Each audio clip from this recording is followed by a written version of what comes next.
37 жылы камакка алып атат, ГУЛАГка түшүп атат да. Эмне кандай негиз менен камаган бул кишини? Бул абдан кызыктуу суроо. Кызык, ошол учурда ошол муундагы интеллигенция өкүлдөрүнүн бардыгы көбүнчө мындай татар улутунун кыздарына үйлөнүшкөн да. Алардын өздөрүнүн балдары болгон эмес. Албетте биздин өлкөбүздө сөз эркиндиги болуш керек. Жетиштүү деңгээлде эмес азыркы учурда. Андан тышкары билим берүү, кыргыз тилинде окутуу жогорулатыш керек. Саламатсыз урматтуу угарман, 20-кылымдын биринчи жарымында пайда болгон кыргыз элитасынын басымдуу бөлүгү сталиндик доордогу репрессия курмандыгы болгону жалпыбызга белгилүү. Алардын арасында улутка эбегейсиз эмгек өтүп кеткен педагог агартуучу Базаркул Данияров да бар. Ал 1937 жылы камалып, НКВДнын ГУЛАГ деп аталган эмгек түзөтүү лагерине Сибирге айдалып, 42 жылы 45 жашында каза болгон. Бүгүн биз ушул агартуучу Базаркул Данияровдун ишмердиги жана ал жашаган доор тууралуу кеп калабыз. Ал үчүн биз студиябызга агартуучунун жээн небереси Асель Даниярованы чакырганбыз. Асель айым, кош келдиңиз биздин студиябызга. Менин алдымда азыр мынакей Базаркул Данияров, алгачкы агартуучу Доор көзүндөгү инсандын бейнеси деген китеп турат. Анан орус тилинде чыгарылышта турат. Мен билгенден кыргыз тилиндегиси быйыл, орус тилиндегиси былтыр чыккан китеп экен. Бул өзүнчө эле бир ушул сталиндик репрессия мезгилиндеги бир чоң доорду камтыган бир энциклопедия деп айтсак дагы болот экен да. Салмактуу, мазмундуу материалдар, документтер толтур экен. Фото сүрөттөр бар экен, анын ичинде каттар жүрөт, башка документтер жүрөт. Ушунун баарын чогултууга албетте бир топ убакыт кетсе керек. Канча убакыт кетти, анан бул кантип жазылды? Чакырганыңызга чоң рахмат. Биринчиден туура эки автор, бул китептин эки автор бар. Анткени Кутпа Бакир Наурузбаева Даниярова мен атамдын карындашы. Базаркул Данияров биздин чоң атабыздын иниси болгон. Кутпа эже менден мурда эки китепти жазды. Ошол китептер тарыхчыларга белгилүү болгон. Анан аларга аябай жакты. Ошол китептердин негизинде жана жаңы материалдар кошуп жаңы китепти жаздык. Азыр Кутпа Бакирна 92-де. Анан Базаркул Данияровдун аялы Гафифа чоң иш кылды. Сиз билгендей, баарыбыз билгендей, Сталин учурунда коркунуч өтө чоң болгон. Бирок Гафифа Даниярова балким ушундай адамдар көп эмес. Ал бүт баарын сактады. Бүт баарын. Базаркулдун сүрөттөрү жана документтери. Ошон үчүн менимче бул өзүнчө эле чоң, кандай десем, подвиг десек болот. Бул ошол негизи, демек бул китептеги документтердин көпчүлүгү ошол Гафифа айымдын жардамы менен толукталган экен да. Ал же тарыхый кайсы бир архивтерге дагы келип ошол жактан да алдыңыздарбы? Албетте биздин борбордук архивден алынган документтер да бар. Анан Алматыдан жана Ташкенттен да документтер бар. Базаркул Данияровга келсек, анан китептин ичине кирсек да, агартуу менен алектенген адам болгон өзү негизинде. Көп деле саясий жооптуу кызматтарда иштеген эмес. Көбүрөөк киши ушул агартуу тармагында болгон. Саясатка аралашпагаса дагы ал кишини ушул 37 жылы камакка алып атат, ГУЛАГка түшүп атат да. Эмне, кандай негиз менен камаган бул кишини? Бул абдан кызыктуу суроо. Ошол айыптоолордо эч кандай логиканы издебеш керек. Логикасы жок. Biz репрессияға қабыл алғандарды жақшылап қарасақ, алардың арасында мұғалімдер көп. Мұғалім, ағартушы бұл ең қауіпті кесіп болған. Алар башқа ойлағандар болғандықтан алар репрессияланған. Өзгөчө ою бар үчүн. Өзгөчө ою бар болгондуктан алар репрессияланған. Бул кишинин жана агасы Бакир дагы ошо кулакка тартылган экен да, Байманаптын тукумдалда таасир эткенби бул кишинин камалышына же бул кишинин кылмыш ишинде деп коелучу, азыркы тил менен айтканда, ал өңүт жокпу? Бакир биздин бүлөбүздө 3 киши репрессияланган. Бул Бакир биздин чоң атабыз, анан Базаркул Данияров, анын инеси, анан биздин жездебиз Тазабек Саманчин. Ал Базаркул атабыздын окуучусу болгон. Биринчиден бул термин Байманап, бұл тура емес термин да. Анткени байлар болгон, жана манаптар болгон. Манаптар, байлар сөзсүз түрдө болгон эмес. Ошон үчүн бул байманап, бул клише. Советтик учурунда бул клише ошолор өзгөчө ойлогондорго каршы клише болгон. Албетте манаптардын арасында билимдүү адамдар көп болгон башкаларга караганда. Бирок дыйкандын балдары башталгыч билим алууга революциядан мурда эч кандай мүмкүнчүлүк болгон эмес да. Ошол мезгилде сиз айткандай жанагы 37-жылдагы плеяда, 37-жылдагы элита ушул 17-жылга чейин билим алгандар, алардын ичинде ушул Данияров дагы бар, Базаркул Данияров. Ал билимди кандай алган, кайдан окуган, кантип ушул 16-жылга, 17-жылга чейин, башкача айтканда, Октябрь революциясына чейин эле мындай билимди болуп чыккан. Ошол учурда 19-кылымдын аягында жана 20-кылымдын башында кыргыз манаптары өзүнүн жеке каражатынан жадид медреселерин ачышты. Бул башка өзбек сарттардын медреселеринин кандай айырмасы бар болгон? Алар светтик предметтерди киргизишти. Бул татардын белгилүү агартуучу Исмаил Гаспринский биринчи болгон, бизге алып келди. Бирок 20-кылымда көп кыргыздын манаптары өздөрү ушундай мектептерди ачышты. Мисалы, Тарсуу айылында Шабдан Батыр биринчилерден болуп ушундай Шабдания медресеси ачты. Шабдан Батырдын медресесинде биринчи билим алган, бул башталгыч билим. Андан кийин ал Токмокко барды мектепке, бирок андан да кийин Верныйге гимназияга барды. Анан үркүн болду, ошон үчүн ал толугу менен ошол жерде билим алган эмес. Бирок чынында жогору билим Ташкентте 1920-жылы биринчи Кирин-Прос ачылган. Бул биздин кыргыз жана казак тарыхыбызда биринчи окуу жайы, атайын педагогдорду үйрөткөн. Ошол окуу жайында мурунку алаш ордочулар мугалимдер болгон.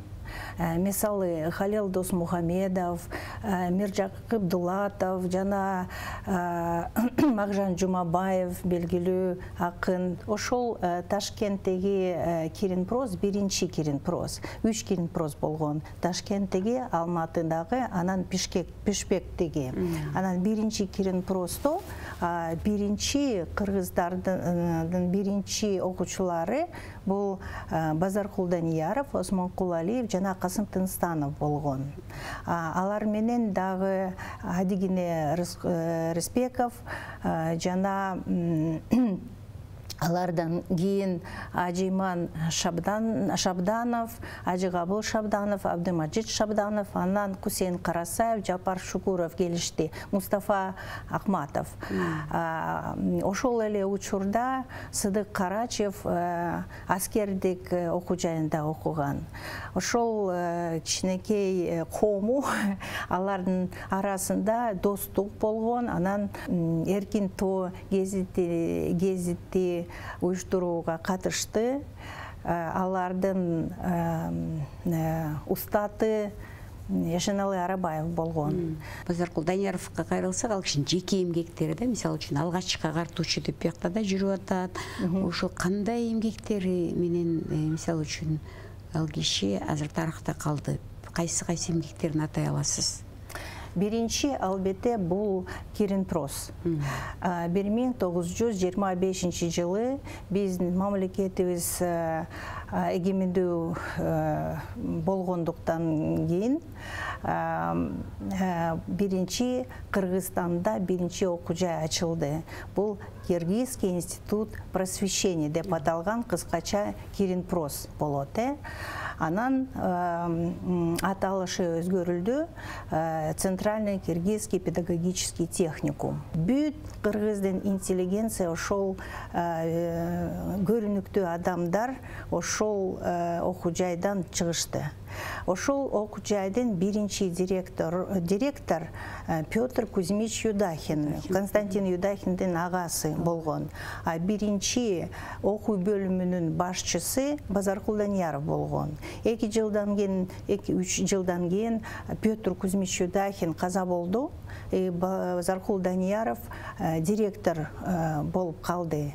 Ал биринчи педагог кыргыз тилинде окуткан студенттерди биринчи окуу жайында. Бул окуу жайдын негизинде биздин биринчи жож уюштурулган. Бул педагогикалык институт, Михаил Фрунзе атындагы педагогикалык институт 1932 жылы. Анан ошонун негизинде биздин биринчи мамлекеттик университетибиз түзүлгөн.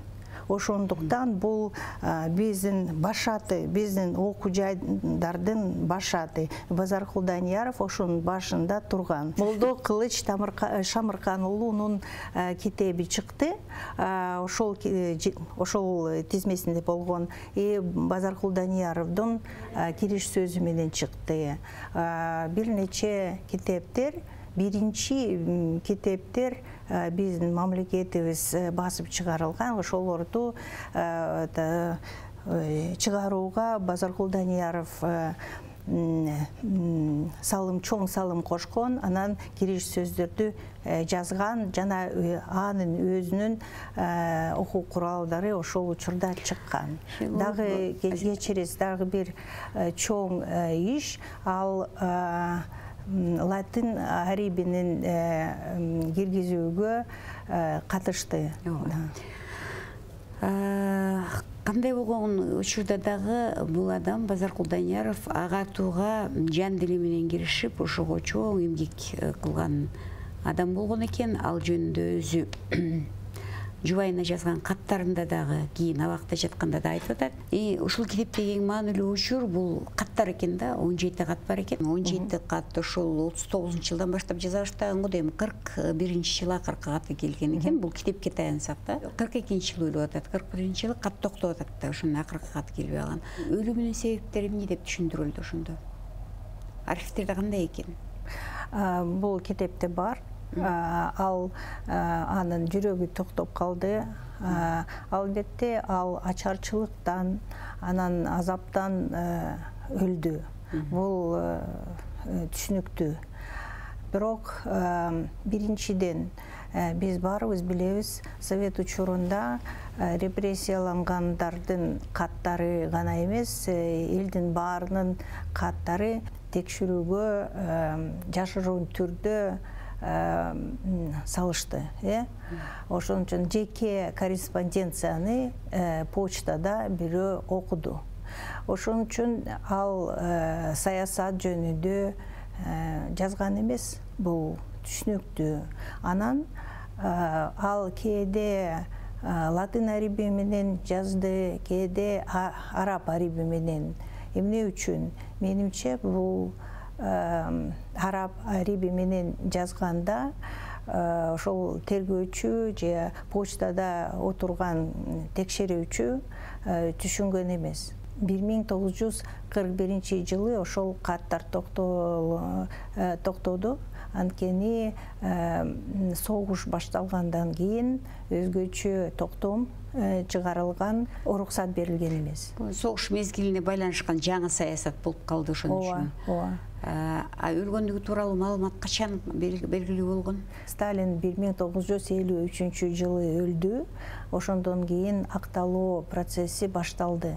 Бирок эң көпчүлүк акталоонун процессинде көп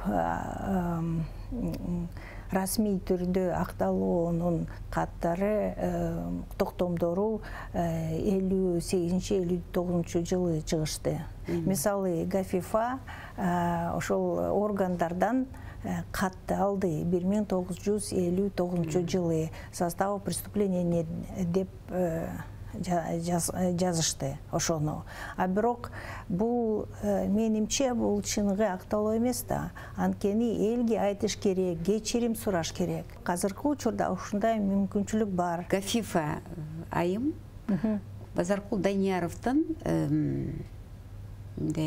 соратниги деп койсок да болот экен. Бул дайыма жөн эле жубай эмес, бул кеңешчиси, жардамчысы, ушу күйгөн эң биринчи адам ушул экен да. Булардын жеке жашоосуна кызыгып атам да. Булар кандайча үй бүлө курушкан, балдары болгонбу, болгон эмеспи, себеби балдар жөнүндө китепте жок да, эч кандай маалымат. Ушул да кызык да. Анан Гафифанын кийинки тагдыры кандай болгон? Гафифа өзү Ошто төрөлгөн. Биринчи автономияны алгандан кийин 1924 жылы биринчи иш ошол Ревкомдун биринчи иштеринин бири бул билим берүү окуу жайын уюштуруу болгон. Декабрь айында алар ушундай токтом алышты. Ошол окуу жай 1 жылдан кийин ачылган. Ошол убакыттын ичинде ал Жалал-Абадда жана Ошто педагогикалык курсунда иштечү. Ошол курсуна келип ал башчы болгон. Анан ошондо ал Гафифага жолукту. Бул сүрөт ушул учурдан бул мугалимдер, ошол окуу жайынын мугалимдер, алардын арасында кыргыздар болгон эмес, кыргызга окшогон адамдар, балким татар же казактар. Анан жана Гафифа, бул Хаят, Гафифанын досу. Аны ал Базаркулду Гафифа менен тааныштырды. 25 жылы ала үйлөнүштү. Анан бул абдан кызыктуу сүрөт. Алар кыргыз кийимин кийип ошол сүрөткө түштү. Бирок ошол учурда кыргыз кийими үйлөнгөн кезде түшкөн сүрөтү го дейм. Бул балким алар чоң кеминге барганда ушундай кийим кийип барышты. Бул кайсы жыл бул жыл менен? Бул 1926 жылы. Анан бул жерде жазылган. Мына араб ариби менен, анан кийинчерээк латын ариби менен жазылган. Бирок экранга көрсөтүп койсоңуз. Мындай экен, Бирок алардын өздөрүнүн балдары болгон эмес, бирок 31 жылы анын агасы, биздин чоң атабыз Бакир Данияров камакка алынган, репрессияланган, биринчилерден болуп. 8 бала болгон ошол учурда. Базаркул ошол балдарды тарбиялады, аларга чоң жардам көрсөттү. Мисалы Кутба Бакировна биздин менин авторлошум, ал 6 жашка чейин аны менен жашачу, камакка алынгандан кийин кайра энесине келди. Гафифа жеңебиз жана Базаркул атабыз тарбиялашты.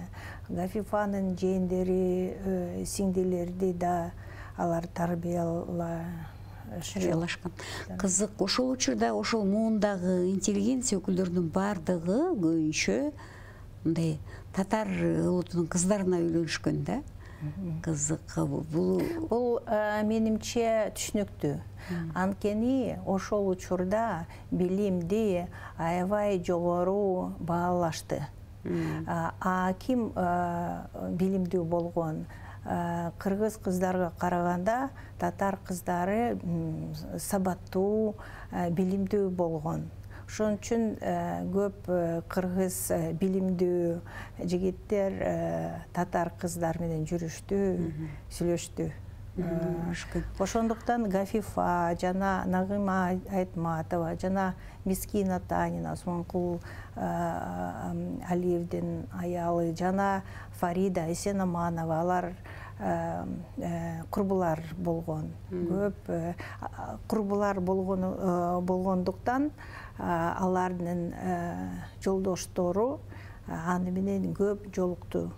Дайыма келген кишилерден сурайм да, ошо куугунтук курмандыктарына кабылгандардын жакындары же ошо изилдеп жүргөн адамдар, окумуштуулар, ойчул адамдардан сурайм. Негизи ушул репрессия курмандыгынан дегеле жалпы ушул кыргыз эми көп баштан өткөргөн да, мисалы ушу улуу өркүндө эле чоң репрессиянын бир көрүнүшү катары алсак болот. Көп адамдар кырылып кетти, андан кийин ушул 37-жыл мынакей, андан кийин согушта канча каймактар кетти дегендей. Негизи ушул куугунтук курмандыктарынын кандай сабак алыш керек? Бүгүнкү коом, бүгүнкү бийлик, бүгүнкү адамдар кандай сабак алыш керек? Сабак алып атабы? Бул чоң суроо. Мында эки жак бар. Биринчиден, билимдүү адамдар ошону баалайт, түшүнөт, кызыгат ошого, балким китептерди окуйт. Тилекке каршы билим берүү азыркы учурда аябай төмөндөдү. Анан ошол бул жактан иштеш керек, көп иштеш керек. Анан албетте биздин өлкөбүздө сөз эркиндиги болуш керек. Жетиштүү деңгээлде эмес азыркы учурда. Андан тышкары билим берүү, кыргыз тилинде окутуу жогорулатыш керек. Бул боюнча иштеш керек, көп иштеш керек. Анда сизге чоң рахмат. Ушул салым кошуп аткандардын бири сизсиз. Мындай китеп дагы чоң салым деп ойлойм мен, мисалы үчүн. Менимче ушу көрүп билгендер бул китепке да кызыгып, Базаркул Данияров өңдө биринчи агартуучу жашаган доор, ошол жерде ошол кездеги адамдардын, ошол кездеги интеллигенциянын мүмкүнчүлүктөрү жана аларга чектөөлөр тууралуу абдан эле жакшы маалымат алчуда экен. Биз ушу менен бүгүнкү маегибизди жыйынтыктайлы. Рахмат сизге келип бергениңизге. Рахмат.